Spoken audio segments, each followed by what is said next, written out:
So with you guys, a full-time DJ realistically only makes about $40,000 to $60,000 a year.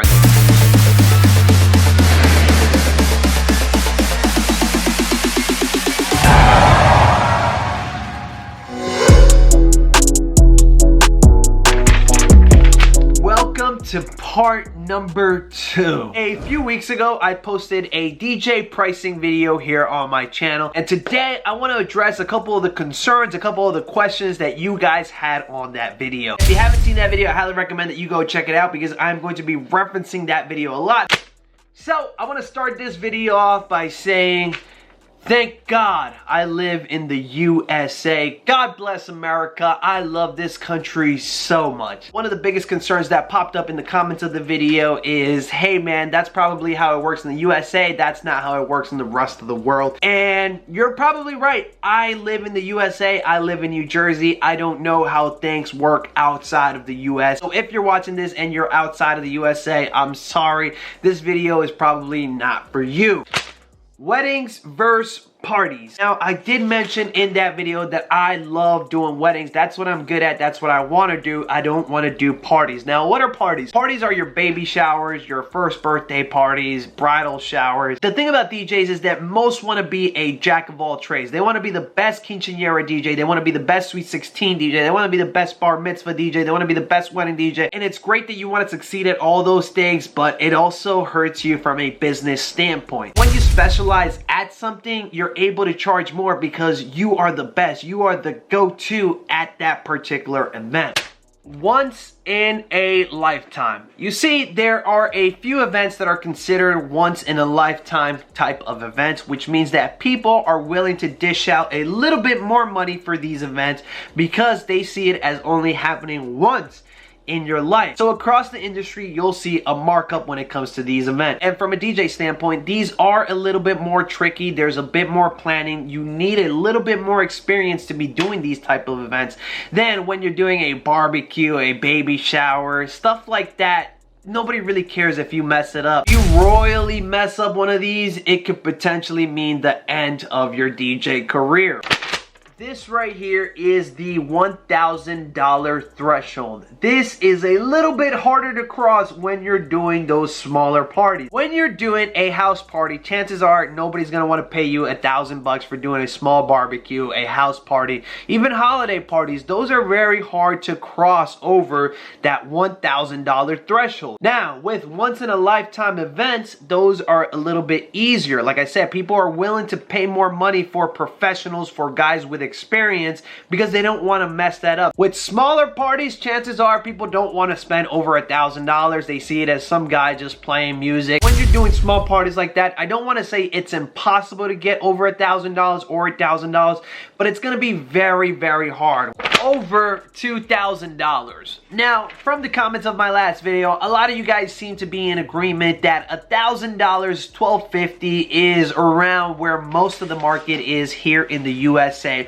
when it comes to wedding. Now, when I mentioned that in most cases, most people are willing to pay between $1,000 and $3,000, that's where a lot of you guys said, I don't really think that's possible. So to a lot of you guys, $2,000 seemed like an impossible number. Something that you guys didn't understand in that video is that the way I run my business is all a la carte. So in order to get over this $2,000 threshold, you need add-ons. The most common add-ons are lighting, ceremony music, cocktail music, and by far the easiest way to cross over that $2,000 threshold is with a photo booth, because essentially people are considering that a separate service. So if they already trust you with DJ services, chances are they're willing to trust you with photo booth services. And with photo booth, in the low end, you're easily going to add at least $500. That's like a really cheap photo booth, and as high as $1,000 depending on your photo booth services. Here is an example of what I am talking about. In general, across the United States, like I mentioned in my last video, most DJs, most wedding DJs want to get in the low end $1,250. And that usually includes the essentials that you need for your wedding. Up next, we have ceremony and cocktail. That depends, because some guys tend to include the cocktail, the ceremony music with the price up top. It really just depends on how your market is. Let's say they wanted to add lights. I added an extra $200 for that. And photo booth. Photo booth is the biggest one. It's $500. So all in for this package, this couple is looking at $23.50. And when you break it down like this, it's a lot easier for couples to understand. They want to save some money. Maybe they cut out the cocktail music. Maybe they bail on the photo booth. This is what I meant by most people are willing to spend between $1,000 and $3,000. And here is a simple breakdown of that.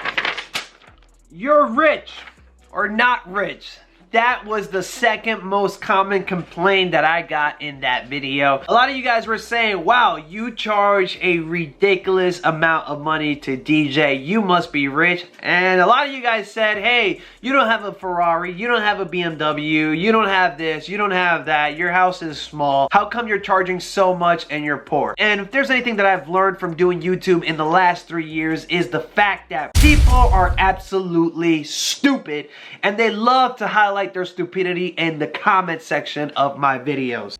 Why? You see, in business there is something called net and gross. Net and gross is very important because most people will tell you gross. Most people will tell you how much they made. Some companies will say, oh, we made $1 million this year, but they hide their expenses. Net is what you actually pocket at the end of the night. And when you guys see something like a $2,000 ticket on a wedding, you are wrong if you think that's what you're gonna be taking home at the end of the night. You see, most DJs that you meet usually have a second job, so they see that income as extra money, hobby money. But for those DJs that do it full time, they treat it as a business. When you guys see my vlogs, you guys just get to see the fun. You guys don't often get to see the work that goes behind my events. I pay for an office. I have office space. There is a Barr Entertainment headquarters. I have to pay for that. I have to pay for my business space. I have to pay Wedding Wire. I have to pay The Knot. I have to pay Google.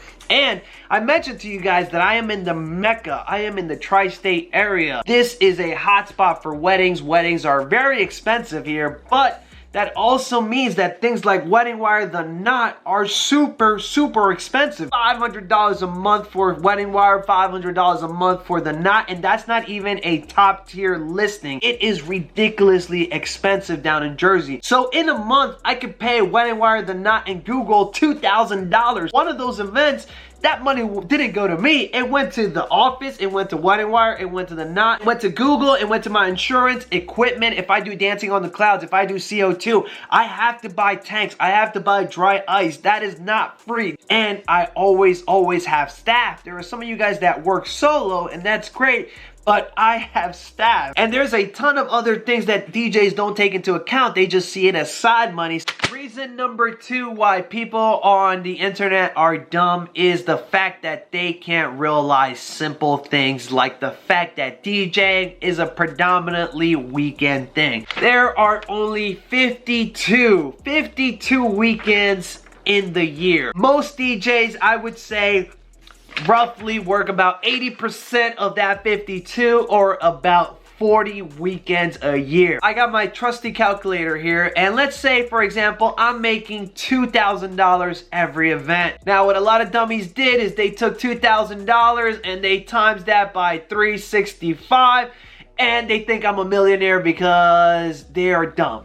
$2,000 times 40 is about $80,000 a year. That's assuming that everybody got a photo booth, everybody got ceremony, everybody got cocktail, and that's assuming that you paid Uncle Sam, which if you're going full time, you can't really avoid that. So you times that 80,000 times 20%, that's minus 16. Realistically speaking, you're making about 64,000 a year after taxes. That's your net. Your gross was 80, but that doesn't even take into account your expenses. Let's say you spent $10,000 on, you know, miscellaneous gas, equipment, staff, stuff like that. That brings you down to 54. Let's say you spent $4,000 on advertising. That brings you down to 50,000. And that's if everybody that you booked at your highest rate. Being real with you guys, a full-time DJ realistically only makes about 40,000 to 60,000 a year.